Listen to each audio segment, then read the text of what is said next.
2 out of 3 marriages in Japan exhibit a sexless tendency, defined as having sex fewer than 12 times a year.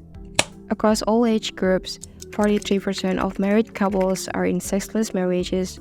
Additionally, 67% of women in their 30s experience sexlessness, and 53% of men in their 20s report little to no sex. In Japan, this phenomenon called Saikusu Shinai Shokugun, or celibacy syndrome. There is a popular maxim in Japan. This old Japanese maxim is a ranking of types of women based on men's sexual fantasies. The most sexually attractive woman for a man is another man's wife, and the least attractive one is his own wife. So over 100 years ago, Japan had a tradition of separating sexual objects and life partners. In simple terms, men viewed marriage mainly as a means of having children rather than as a result of love. They turned to prostitutes to fulfill their sexual desires. This is Makoto, a 27-year-old salaryman living in Tokyo. He commutes to work for an hour each day, spends roughly 9.5 hours in the office, and then commutes home for another hour. Additionally, he continues to work from home before going to bed, totaling approximately 12.5 hours of work per day. Compared to other countries with similar conditions, such as China and South Korea, Japan's working hours are much lower, with little difference from those in the US. So after work, I would have to go with my clients and we would have to go to drinking parties. Sometimes after the drinking party, you go karaoke. So sometimes, I end up going home around 3 or 4 in the morning. In Japan, the tradition of drinking after work, known as nomikai, is deeply ingrained in corporate culture. It's a crucial aspect of networking and team building in Japanese companies.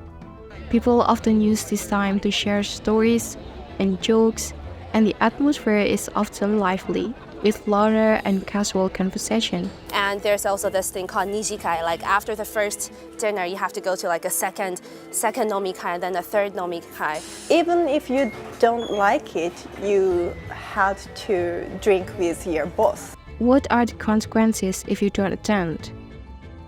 Well, valuable information or workplace insights might be shared during these gatherings. Not participating could result in being left out of important work discussions, and you might miss networking opportunities. ちょっとその頃からあんまりなくていいかなって思ってたんですけどね。疲れてるし、会社のストレスで性行為もする気持ちにもなれないし。Today's young Japanese have adopted extreme gender stereotypes, known as happy for men and candy for women. On average, happy for men is a young, heterosexual male in his 20s who avoids relationships and enjoys consuming large amounts of anime and manga. Conversely, a carnivore woman is a young, heterosexual female university graduate who is focused on her career, uninterested in marriage, and indifferent towards sex. This lifestyle shift has become the new norm, with fewer aggressive masculine men in the minority. 子供をなんか産み終わったらもうそこからセックスレスになっちゃって、もう数年ないですとか、もう数十年ないですって言ってる方も多いです。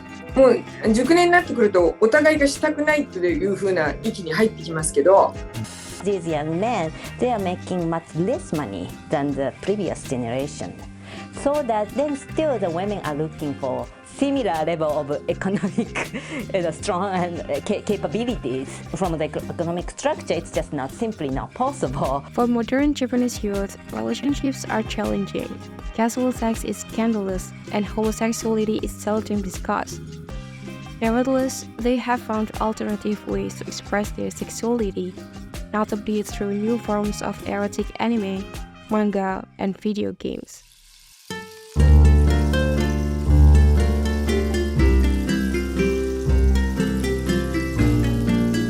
It's unclear what celibacy syndrome means for Japan's future. With older people living longer and younger adults not having children, how can the country address such a complex population issue? Perhaps by improving sexual education in schools, promoting healthy attitudes towards sex, or encouraging feminism in the workplace. But what do you think? How can Japan tackle this challenging demographic shift?